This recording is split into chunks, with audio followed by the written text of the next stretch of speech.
नमस्कार, जय श्री राम। हमारे साथ आदि सर, पर्सनली मुलाकात पहली बार हुई और ऑनलाइन तो हम लोगों के शो होते रहते हैं, पर बड़ा गजब चल रहा है सर। मतलब आप चीन को ऐसे पोजीशन पर लेके आ गए। अच्छा, ईरान कुछ करना चाहता था करेंसी को लेकर के, वो भी आपने अपने हिसाब से बैलेंस रख लिया कि नहीं, बिडेन जा रहा है, ट्रंप आ रहा है, तो वो भी बैलेंस करना है। और सारे मोदी के क्रिटिक्स, इवन इस वक्त लेफ्टिस्ट कॉलमिस्ट जो हैं फॉरेन दुनिया के, इंडियन वालों की बात नहीं कर रहा हूं, बड़ी क्लोजली देख रहे थे भाई साहब मोदी कर क्या रहा है। और इम्पैक्ट दिख रहा है। द गार्जियन के मैं आर्टिकल्स देख रहा था, पाकिस्तान के द डॉन के देख रहा था। ये क्या हुआ? तो आदि सर, ये हुआ क्या? पहले मुझे दर्शकों को ये ब्रीफ करो, ये हुआ क्या सर? ये बोलते हैं सर रियल पॉलिटिक। सही में बोलूं, रियल पॉलिटिक ये होती है असली गेम। क्योंकि चक्कर क्या है सर, देखिए आपको मैसेज भेजने थे चारों तरह पे। आपको चाइना को भी मैसेज भेजना था, आपको अमेरिका को भी मैसेज भेजना था, आपको गहरे राज्य को भी मैसेज भेजना था, आपको रशिया को भी भेजना था और रीजन को भी भेजना था। और ये स्टोरी अभी की नहीं सर, ये 4-5 साल से चल रही है। चाइना के सामने आप आके खड़े हो गए, आपने बोला बेटा ऐसा है, तू इधर पे आएगा, मैं खड़ा हो जाऊंगा और मैं अपने आप को अब तगड़ा बनाऊंगा कि तेरे सामने मैं ना खड़ा हो सकूं, मैं खड़ा होकर तेरे से लड़ भी सकूंगा अभी। एंड टू अ पॉइंट कि भाई तू मुझसे लड़ेगा, तेरे अंदर इतना डैमेज होगा कि तू रोएगा, you will not be able to afford it. तो एक वो हुआ। दूसरा, अगर आप देखें सर, जो सबसे बड़ी चीज हुई कि चाइना के साथ आपने 4 साल तक वो दबोच के रखा। और भारत एक ऐसा देश है जिसने चाइना का खून निकाला, इकोनॉमिकली उसको लात मारी, और कहां लात मारी? जहां उसको लगती है। ठीक है, आपने ऐप बैन करे, टिकटॉक दुनिया में भाई साहब आपने उसके खिलौनों का मार्केट यहां पे समाप्त कर दिया। ठीक है, तो ये चीजें इनको बोलते हैं इफेक्टिव सैंक्शंस। जो ये वेस्ट वाले करते हैं ना, कभी इधर पे खेल लिया उधर पे खेल लिया, ये इफेक्टिव नहीं होते।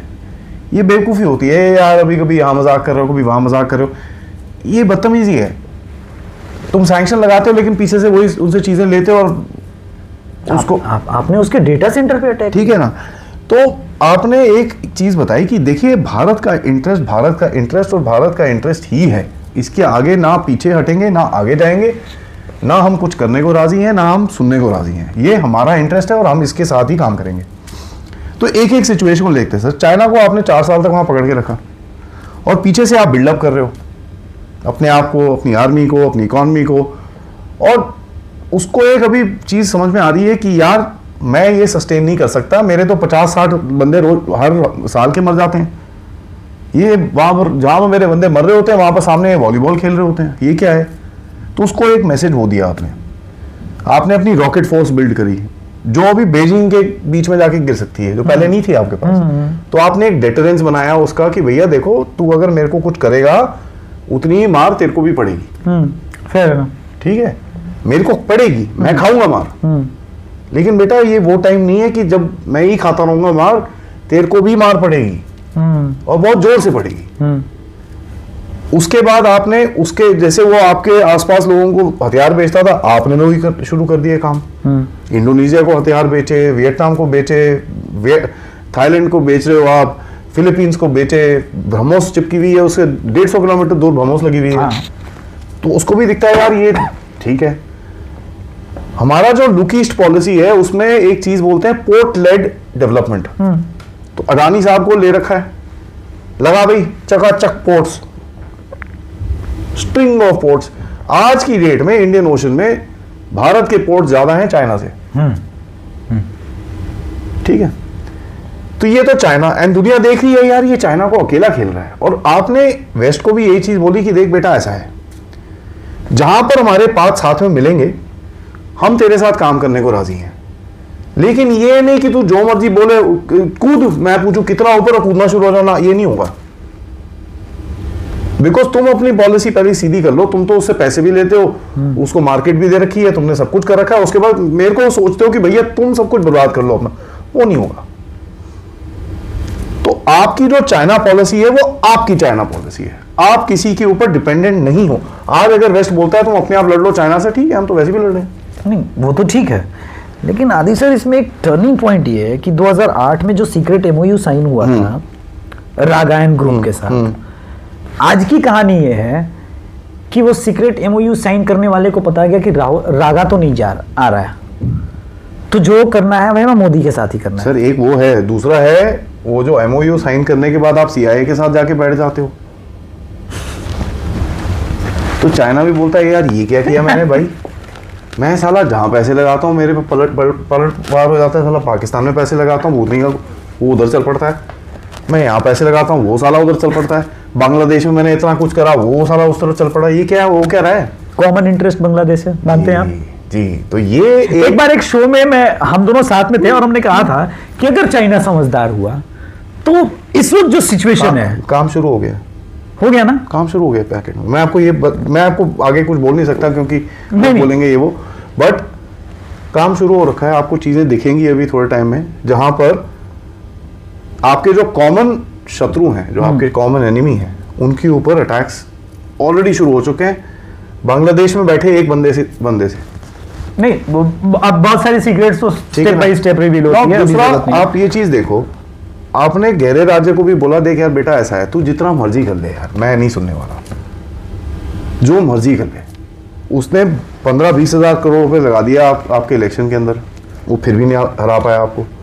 हरियाणा में पूरे जी जान का जोश लगा दिया, कभी कास्ट, कभी जाट, कभी ये, कभी वो, सब खेल लिया, वो फिर नहीं हार पाया। तो उसको भी मैसेज जा रहा है। ऊपर से आप जाके अभी पुतिन के साथ जप्पी मार के बैठ गए हो, ऊपर से चाइना वाले के साथ हाथ मिला के बैठ गए हो, तो उसको ये लग रहा है कि यार ये तो सारा हाथ में नहीं आता, ये चक्कर क्या है। एंड यही गेम आपको खेलनी है सर, ये बोलते हैं इंडिपेंडेंट फॉरेन पॉलिसी के, जो 5-6 साल से जिस चीज को हम लोग समझाने की कोशिश करते थे लोगों को कि साहब ये है गेम, आज उसके आपको धीरे धीरे करके कुछ, मैं ये बोल रहा कि फल पूरा एकदम पक गया है, नहीं, फूल निकला है, फल बनने का भी स्टार्ट होएगा। Fair enough. जैसे वो सेब नहीं क्या, वो अमरूद के पेड़ में फूल लगता है पहले, हाँ, फिर वो फूल मुरझाता है, उसमें से अमरूद निकलता है, तो भी फूल लगा है। Fair enough. बाइडेन का जो प्रशासन है डेस्परेट है, क्योंकि उससे लग रहा है कि हम भी चले जाएंगे अगर ट्रंप आया, क्योंकि ट्रंप ने एक रैली में ओपनली बोला कि वो सबसे पहले अपने हालात इंडिया के साथ बेटर करना चाहता है। वो मोदी को प्रेज जब कर रहे थे, बोला वेरी टफ लीडर, ये एग्जैक्टली वही टर्म था। सॉरी, उतना तो मैं नहीं कर पाऊंगा उसका, लेकिन एक उनके भी एग्जिस्टेंस का इस वक्त प्रश्न है। इसी वजह से क्या वो सो डेस्परेट है कि यार जो करना अभी 1-2 महीने के अंदर अगर हमने कर लिया तो कर लिया, मतलब खत्म। सर वो आपको इस जगह पे लाके खड़ा करना चाहता है कि आपकी रिलेशन पूरी तरह से खराब हो जाए और एक एंटी वेस्टर्निज्म खड़ा हो। अगर तो वो वापस पावर में आते हैं, कमला हैरिस आ जाती है, तो वो इस चीज को कैरी ऑन करेंगे कि भाई जो भी है फिर तो आगे चलेंगे और आप पे फिर डंडे मारते रहेंगे वो। लेकिन अगर ट्रंप आता है तो भारत के अंदर एक चीज ऐसी रहेगी, नहीं यार ये ना, ये इनको ट्रस्ट करना ना, किसी और को कर लो, इनको नहीं करना ट्रस्ट। एक वो फीलिंग आ जाएगी, और वो चाहते हैं कि ये फीलिंग उनके अंदर आए कि साहब भारत में एक एंटी वेस्ट वो है।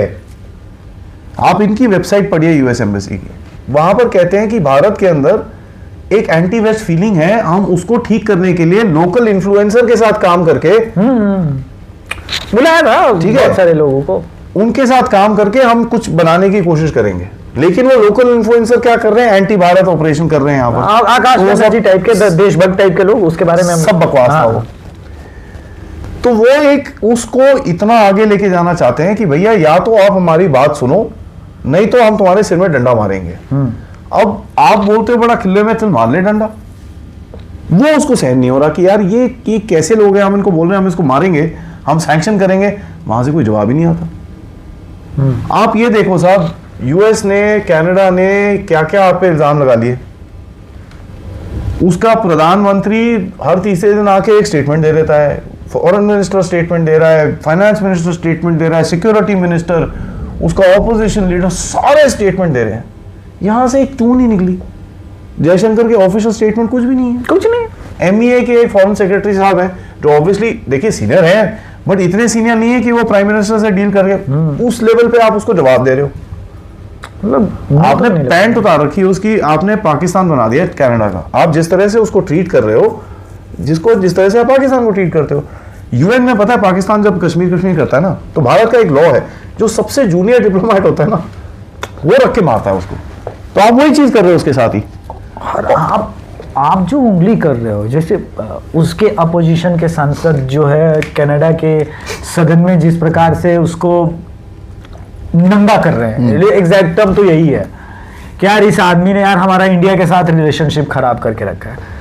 तो एक जो मैसेज जा रहा है दुनिया में कि कनाडा के सदन के अंदर ही पक्ष और विपक्ष में इस बात को लेके लड़ाई है।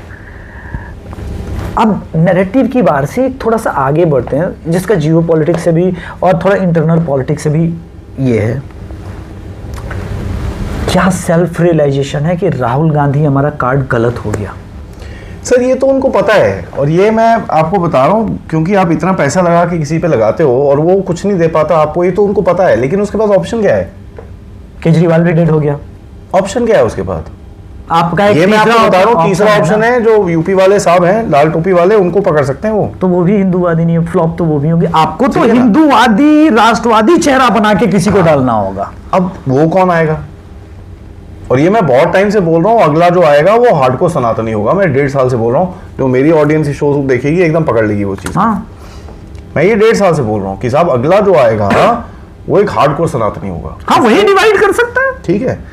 नाउ अगर देखिए, इनको पता है ये चीज, लेकिन सर वो इतने एरोगेंट है ये लोग। अगर आपको लगता है ये समझदार लोग हैं, ये समझदार नहीं है, ये एरोगेंट है। इनके अंदर ऐसा है कि साहब हम ही हम हैं तो क्या गम है।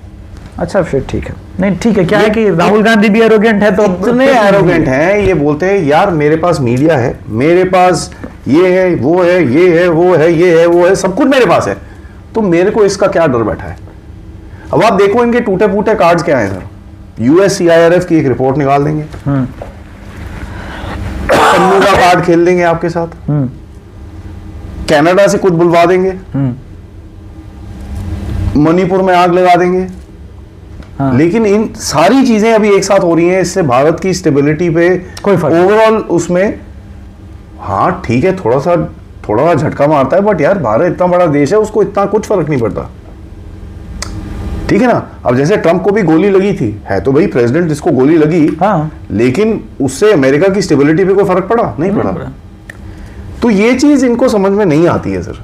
ये इतने एरोगेंट है, इनको लगता है कि साहब सबको हमारे बोलने पे कूदना चाहिए, वो हो नहीं रहा।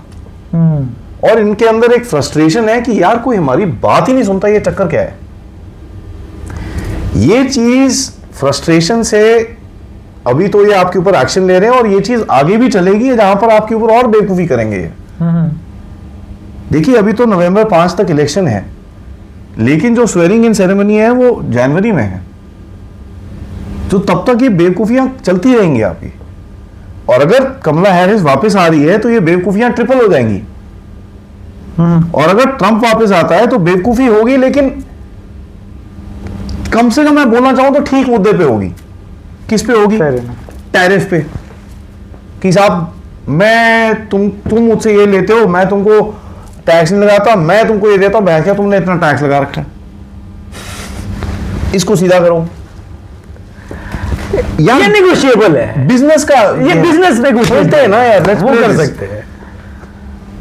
ये आपको बोलेंगे यार आपके इतने सारे इलीगल बैठे हैं यहाँ पर, इनको ले जाओ वापस। आप बोलो मेरे को नहीं चाहिए, बहन क्या तुम लिखो, तुम्हारे माफिया लेके आए, मेरे को नहीं चाहिए ये। इन चीजों में झगड़े होंगे आपके। तो ये जो अगर आप देखें बेवकूफियां चलती रहेंगी, लेकिन अलग टाइप की चल, ये तो यार कचरा है, ये तो कचरा है। दूसरा जो ट्रंप बोलता है वो एटलीस्ट रियलिस्टिक है कि चलो भाई बिजनेस करना है तो ठीक है, मैं एक हाथ बढ़ाता हूं, तू भी एक हाथ बढ़ा। नहीं, वो तो फिर अब वो नेगोशिएशन है, वो तो उसके अंदर आप उसको बोल सकते हो अच्छा भाई नेगोशिएशन तो ठीक है, बट तू ये पन्नू का कुछ कर, तो वो करेगा कुछ, बिकॉज डील करनी है।